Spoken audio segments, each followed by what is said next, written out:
Welcome to B'nai Jacob 101, your cram session and guide to being a part of our congregation. Last week we caught you up with our next holiday, the holiday of Sukkot, the Feast of Tabernacles.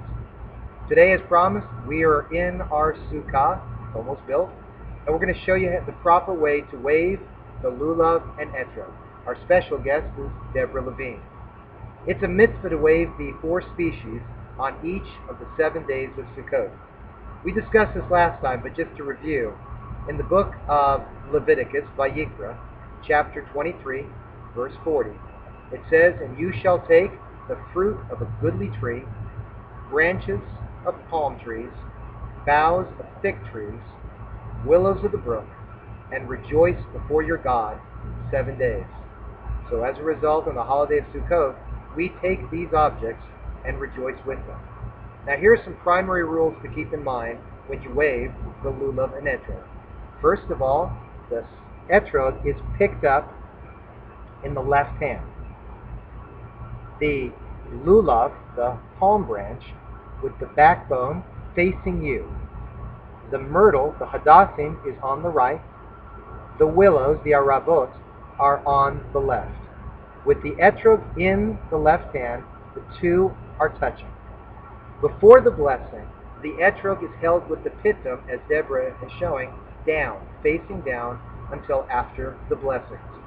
The 2 blessings that are recited are as follows. Baruch atah Adonai, Eloheinu melech haolam, asher kiddushanu b'mitzvotav, v'tzivanu al netilat lulav.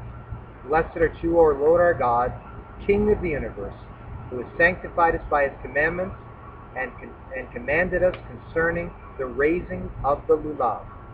On the first day, we say the shehechianu. Whenever there is something new that is about to be done, we add the blessing, thanking God. It almost becomes our Kodak moment. We pause and reflect on the fact that we are doing it for the first time.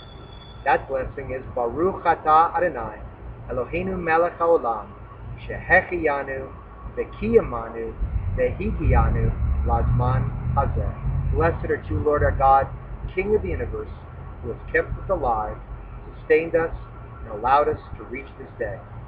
At that point, Deborah will turn over the Etrog right side up, in other words, as it grows. The Lulav then is shaped or waved depending on your custom. Also, the direction that you wave on the holiday depends on your custom as well. Here at our congregation, many do the following. First, Deborah will be facing, as she is, east, and she shakes or waves 3 times, drawing in, symbolic of bringing in the harvest. Then she repeats the same motion, now on the right side, which is her south. Then behind, left. Then north, on this side. I think I probably messed that up. Okay. And then raising it up above to represent the heavens, and then down below, representing earth. We concentrate on giving thanks to God for all that he has done for us this year and at all times. Now at morning services, the Lulav and Etrog are also waved during a special moment of the service called the Hallel. We recite Psalms 113 through 118. And during that time, we actually wave at certain times during the service. Our prayer book, the Siddur, gives you instructions on how to do that during the services. At our congregation, we have 10 sets of Lulavim and Etrogim. We have 10 sets, and we pass them around during services to give everyone who would like a chance to participate if they wish. Now, many Jews buy their own sets and take them home with them each day, so members of the family can also participate in the waving of the Lulav and Etrog every day of Sukkot. Since traditional Jews do not carry from a private to a public domain on the Sabbath, and rabbis did not want people violating the Sabbath, traditional Judaism does not wave the Lulav and Etrog on the Sabbath. Now next time we'll be back in the sanctuary as we discuss the holiday of Simchat Torah, the holiday marking the end of the Torah reading cycle. Now I'd like to thank Deborah for being with us today. Now these videos try, but they can't possibly answer all your questions. So if you ever have one, simply drop us a line at charlestonrabbi@yahoo.com. And as we say, Chag Sameach, a happy and healthy holiday.